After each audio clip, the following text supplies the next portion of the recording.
का तमाम ये कंबोज लाल है, कैसा ही रंगो रूप है पैसा ही माल है।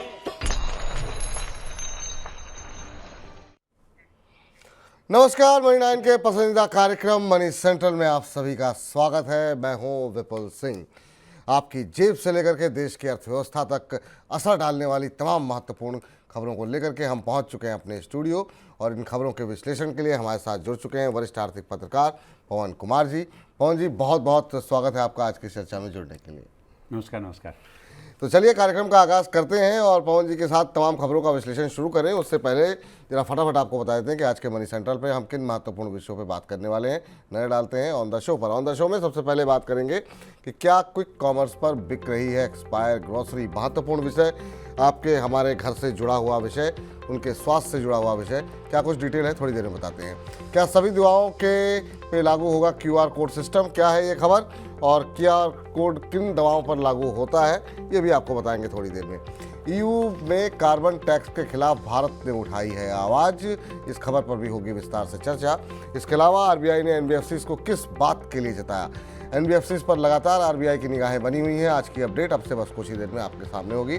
एक और ग्लोबल इंडेक्स में शामिलिस्ट होगा भारतीय बॉन्ड।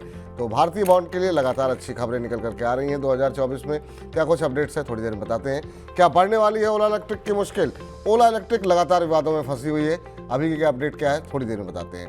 क्विक कॉमर्स प्लेटफॉर्म पर बिकने वाली ग्रोसरी पर एक्सपायरी डेट और दूसरे डिस्क्लोजर की जानकारी नहीं होने की शिकायतों के बाद केंद्र सरकार की तरफ से उन सभी क्विक कॉमर्स प्लेटफॉर्म के खिलाफ कार्रवाई की जा सकती है जो इस तरह के प्रोडक्ट बेच रहे हैं।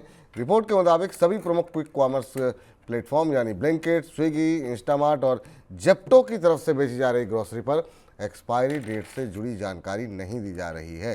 सर, ये तो काफ़ी गंभीर मामला है और इस पर जो है काफ़ी पहले ही शिकायत होनी चाहिए थी। अब इस पर सख्ती की जा सकती है, लेकिन इसे कितनी बड़ी लापरवाही आप मान रहे हैं? जो बाकी आइटम्स हैं विपुल, उसमें जैसे मान लीजिए कि एक बात बताता हूँ आपको कि कोई कपड़े का सामान है, वो उसको खरीदते हैं, उस पर एक्सपायरी डेट नहीं है तो वो चलेगा। लेकिन हो ये रहा है कि इन जो जैसे अभी जोमेटो है, जिसका ब्लिंकिट है, जो जेप्टो है उसका भी एक दूसरा एक सब्सिडियरी यूनिट है जिसके ज़रिए ये क्विक कॉमर्स डिलीवर करते हैं दरवाजे दरवाजे। अब आप कोई मंगाता है, जैसे मैं आपसे एक सवाल करूंगा कि आपके पास आटा है या आपके पास चीनी है या आपके पास दूसरी जो ग्रेन्स हैं, जैसे मान लीजिए चने का भूजा हुआ कोई सामान आपने मंगवाया, तो इसकी तो एक्सपायरी है ना। अच्छा, ये सब थोड़े टाइम बाद ये पेरिशेबल हैं, ख़राब हो जाते हैं, कीड़े पड़ सकते हैं, जिसको खाने के बाद आपके लिए पॉइजनस हो सकता है। तो आटे को सेग्रीगेट करते हैं। आटा आप मंगाएंगे तो एक ऐसा सामान आप मंगाएंगे जो अब से 4 दिन बाद एक्सपायर होने वाला है, तो उसकी जब तक वहाँ पे एक्सपायरी डेट नहीं रहेगी तब तक आप कैसे मंगाएंगे कि उसकी एक्सपायरी डेट कैसे देखेंगे? वो तो जब सामान आपके पास आ जाएगा तब आप देखेंगे, और जब सामान आपके पास आ जाएगा तो वापस नहीं जाएगा। अगर मान लीजिए 24 घंटे में वो एक्सपायर होने वाला है तो वापस तो कर नहीं सकते क्योंकि वापस नहीं लेगा। तो आप क्या करते हैं, आप उसको कंज्यूम करेंगे या नहीं देखा है तो खाएंगे अब जाने अनजाने में। तो इसको रोकने के लिए तो प्रॉब्लम यहाँ पे, इसमें भारत सरकार ने तेलंगाना में कई जगहों पे रेड किया, इनके जो वेयर हाउसेज हैं वहाँ पे तेलंगाना में रेड किया, कर्नाटका के कुछ जगहों पे रेड हुआ। आप देखेंगे तो अखबारों में ये सारी बातें मेरे ख्याल से पिछले 4-5 महीने 10 ऐसी जगह जहाँ पे डिपार्टमेंट ने रेड किया, FSSAI के लोगों ने रेड किया, तो आपको इकट्ठे मिल जाएंगी कई ऐसी घटनाएं जहाँ पे रेड किया और पकड़े गए और इनके खिलाफ कार्रवाई हुई। अब ये बोला गया है कि अगर आप ये नहीं देंगे, ये सब गाइडलाइंस नहीं फॉलो करेंगे तो आपके ऊपर कार्रवाई की जाएगी। मैं ये मानता हूँ कि ये फेयर है, ये जनता के हित में है। आप बिक्री के नाम पे और क्विक कॉमर्स के नाम पे आप किसी की लाइफ से के साथ खिलवाड़ नहीं कर सकते। नहीं सर, महत्वपूर्ण बात यह है कि जो ब्रांडेड सामान है उन पर तो ये एक्सपायरी रहती है। क्या ये इनके अपने ब्रांड्स हैं जिस पर ये एक्सपायरी डेट नहीं होती है? खाने पीने के सामान में सामान्य तौर पर तो हम जब ऑर्डर करते हैं तो देखते हैं एक्सपायरी डेट होती है, तो क्या जैसे आटा हुआ या छोले हुए या राजमा हुआ, नहीं, पर वो जब आप जिसमें ऑर्डर कर रहे होते हैं उसमें एक्सपायरी डेट नहीं दिखेगा ना। जब आप ऑर्डर कर रहे होते हैं तो आप कभी ऑर्डर किया आपने जिसमें एक्सपायरी डेट दिख रहा हो? नहीं, वो नहीं पता चलता। आपको आटा दिखेगा तो आटा 2-3 ब्रांड के आटे दिखेंगे लेकिन एक्सपायरी डेट आपको नहीं दिखेगा। तो ये व्यवस्था ऐसी होनी चाहिए कायदे से, जिसमें जिसका ऑर्डर दे रहे हैं उसका जैसे बाकी चीज़ें प्रोमिनेंटली दिखती हैं, ठीक उसी प्रकार से उसका एक्सपायरी डेट भी आपको प्रोमिनेंट तरीके से नज़र आना चाहिए, ताकि उस हिसाब से आप खरीदारी करें। इस बीच देश में दवाओं की गुणवत्ता को सुधारने के लिए सरकार की तरफ से दवा ब्रांड्स पर QR कोड के नियमों के दायरे को बढ़ाया जा सकता है। फिलहाल ये नियम दवा उत्पादन से जुड़े टॉप 300 ब्रांड्स पर लागू है, लेकिन इसको बाकी कंपनियों पर लागू करने के बारे में भी सोचा जा रहा है। बुधवार को ड्रग्स कंट्रोलर ऑफ इंडिया यानी कि DCGI की तरफ से ये जानकारी दी गई। DCGI की तरफ से ये भी बताया गया कि दवाओं की तरह वैक्सीन पर भी इसी तरह की पॉलिसी लागू की जा सकती है। सर, दवाओं को लेकर के लगातार पिछले 1-2 साल के अंदर काफ़ी जो है रिफॉर्म क्या सख्ती से जो कुछ भी आप कहना चाहें वो बढ़ती जा रही सरकार की तरफ से, उसी तरफ ये कदम माना जाए या कुछ उसी का एक ऑफशूट मान सकते हैं, और उसी चेन में सरकार का लिया हुआ एक कदम इसको भी माना जाना चाहिए। आप जब ये बात करते हैं ड्रग्स की, तो ड्रग्स देखिए क्या है, ड्रग्स का इस्तेमाल ही और मेडिसिन का इस्तेमाल ही होता है जो इंसान ऑलरेडी प्रॉब्लम में है, जिसके ऊपर जानलेवा बीमारियों का असर है या वो बीमारी की तरफ जा रहा है, उसको रोकने के लिए। ऐसे में आप कंटेमिनेटेड ड्रग्स या स्पूरियस ड्रग्स ये सब करते हैं तो उसकी प्रॉब्लम बढ़ाता है, और इंसान को कोई ज़रूरी नहीं कि उसकी जान जाए, उसका साइड इफ़ेक्ट्स ही बहुत बड़ा नुकसान हो सकता है। कोई अपंग हो सकता है, किसी का ब्रेन इम्पैक्ट हो सकता है, कि किसी को लकवा मार सकता है। ऐसे ड्रग्स के मेडिसिन के साइड इफ़ेक्ट्स देखे गए हैं। अब आप कहते हैं कि इन्होंने कहा कि साहब ऑलरेडी कुछ ऐसे आइटम्स हैं जिस पे QR कोड का प्रावधान चल रहा है। अब QR कोड क्या करेगा? QR कोड ये करेगा कि जो कंज्यूमर उसको खरीद रहे हैं उसको एक एक्स्ट्रा लेयर ऑफ डिफेंस देगा, एक्स्ट्रा लेयर ऑफ नॉलेज देगा, एक्स्ट्रा लेयर ऑफ इंफॉर्मेशन देगा। तो उस हिसाब से एक तो दवा खरीदने में, बेचने में ट्रांसपेरेंसी रहेगी, साथ ही साथ आपको पता रहेगा कि आप क्या खरीद रहे हैं। तो इससे काफ़ी हद तक जो है कंज्यूमर के हित की ये बात है। और सरकार ने अगर ये इंश्योर किया है, दवाओं में बहुत बदनामी हमारी हो चुकी है। हम लोग यहाँ पे, हालांकि दवा का बड़ा बाज़ार है, हम दवाएं हमारे यहाँ ओवर द काउंटर अवेलेबल हैं। इसी पूरी दुनिया में ऐसी दवाएं आप नहीं खरीद सकते, ज़्यादातर देशों में, खासकर वेस्ट के देशों में बहुत मुश्किल होता है। आप यहाँ खरीद सकते हैं, वो सारी सुविधाएं अपनी जगह है, लेकिन उसके नाम पे आप स्पूरियस ड्रग्स नहीं बेच सकते, उसके नाम पे आप सेकेंड हैंड ड्रग्स नाम की कोई चीज़ नहीं होती। बट मैं ये कह रहा हूँ कि कंटेमिनेटेड ड्रग्स नहीं बेच सकते। आप वो बेचिए जिसमें पूरी ट्रांसपेरेंसी रखिए, जिसमें उपभोक्ता को ये जानने का हक है कि ये कब बना है, ये कब एक्सपायर होगा, इसकी प्राइस क्या है, और बाकी और जो डिटेल्स मेडिसिन से रिलेटेड हो सकते हैं। ठीक। इस बीच यूरोपियन यूनियन की तरफ से भारत से स्टील इंपोर्ट पर लगाए गए अतिरिक्त टैक्स पर जवाबी शुल्क लगाने के बाद के कुछ हफ्तों बाद वित्त मंत्री निर्मला सीतारमण ने यूरोपियन यूनियन की तरफ से प्रस्तावित कार्बन टैक्स पर भी निशाना साधा है। वित्त मंत्री ने कहा कि यूरोपियन यूनियन ने मनमानी करके कार्बन टैक्स लगाने का फैसला लिया है।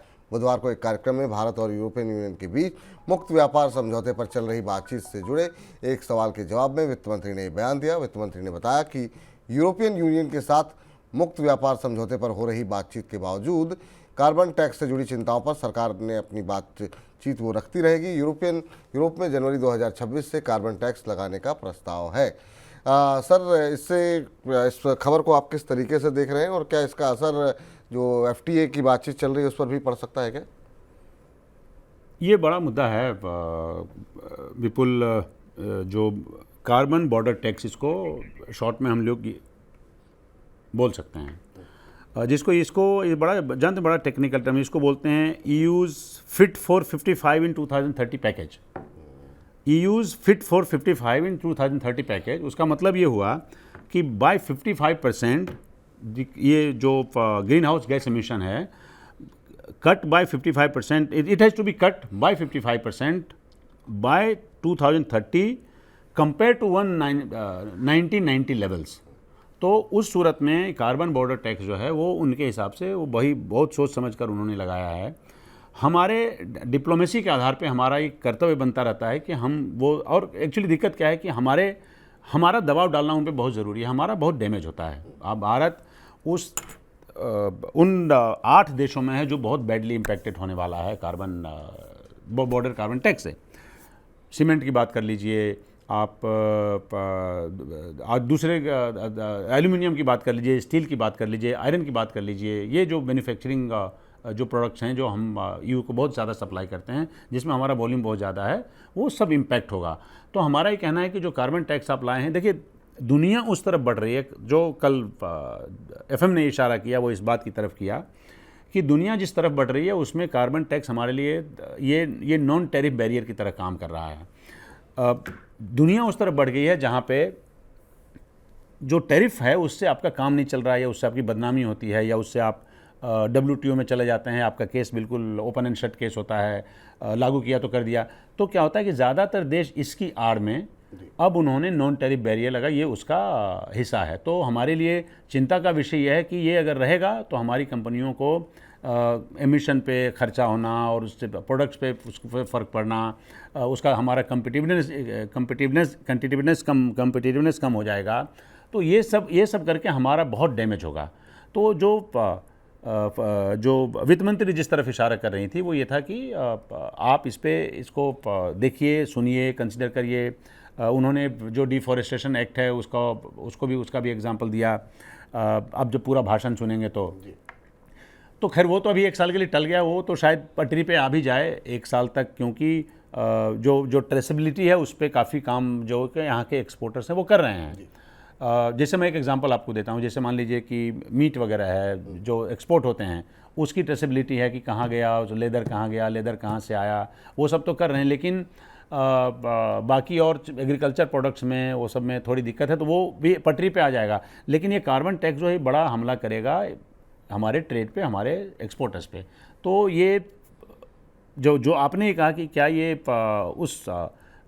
उसका FTA पे फ़र्क पड़ेगा, FTA पे ज़्यादा फ़र्क अभी फ़िलहाल नहीं पड़ेगा, लेकिन लॉन्ग टर्म में ये एक इशू है जो बातचीत के किसी एस्पेक्ट को इम्पैक्ट करेगा। चल, इस बीच गैर बैंकिंग फाइनेंस कंपनियों यानी कि NBFCs की तरफ से कारोबार की ग्रोथ के लिए नियमों से समझौता करने को लेकर के रिजर्व बैंक की तरफ से आगाह किया गया है। बुधवार को RBI गवर्नर शक्तिकांत दास ने NBFC कंपनियों को आगाह करते हुए कहा कि जरूरत पड़ने पर रिजर्व बैंक कंपनियों के खिलाफ कार्रवाई करने से पीछे नहीं हटेगा। आरोप है कि कई NBFCs की तरफ से कारोबार को बढ़ावा देने के चक्कर में सही तरीके से रिस्क मैनेजमेंट का ध्यान नहीं रखा गया है। सर, छोटे बैंकों NBFCs इस पर RBI की जो है नज़रें लगातार जो है वो बनी हुई हैं। पहले भी कई सारी टिप्पणियाँ आ गई हैं, गोल्ड लोन करके टिप्पणी काफ़ी ज़्यादा हमने देखा। तो ये सख्ती की वजह क्या है? NBFCs के ऊपर थोड़ी सी ये जो चिंता जाहिर की गई, इसके मायने क्या है? तो इवन ट्रेडिशनली विपुल देखेंगे तो RBI के अप्रोच में आपको 2 तरह के बिहेवियर में नहीं कहूँगा, 2 तरह के अप्रोच दिखेंगे। बैंकिंग, जो प्योर बैंकिंग की कंपनियां हैं, जो संस्थाएं हैं, उसके प्रति दूसरा अप्रोच है, और जो NBFC हैं उसके प्रति दूसरा अप्रोच है। वो इसलिए है कि इनकी दोनों के कर्म अलग अलग हैं। बैंकिंग जो NBFCs हैं, NBFCs में छुप के कारोबार करना, मतलब मिस सेल करना, जो कि बैंकिंग में कई बार पॉसिबल नहीं है। बैंकिंग में थोड़ी सख्ती है, उस हिसाब से देखेंगे। और ट्रेडिशनली बैंकों का इस तरह से एवोल्यूशन हुआ इस देश में, जहाँ पे इस तरह की प्रवृत्ति थोड़ी कम पाई जाती है। NBFC में जैसे गोल्ड लोन का आपने एग्जांपल दिया, आपने जो EMI है उसके तहत इंफॉर्मेशन कम दिए, तो उसमें मिस सेल होता है। जब मिस सेल होता है तो उसके बाद कल को पेमेंट डिफ़ॉल्ट होगा, कौन उसके लिए ज़िम्मेदार होगा? ऑब्वियसली उसके लिए ज़िम्मेदार जो कंज्यूमर्स हैं वो भी हैं, और फाइनली NBFC कंपनियां भी उसके लिए ज़िम्मेदार हैं। ओवरऑल जो बैंक वो पूरा फाइनेंशियल सिस्टम है उसको नुकसान होगा, जिसका जिम्मेदार अल्टीमेटली जिसकी जिम्मेदारी रिजर्व बैंक की है।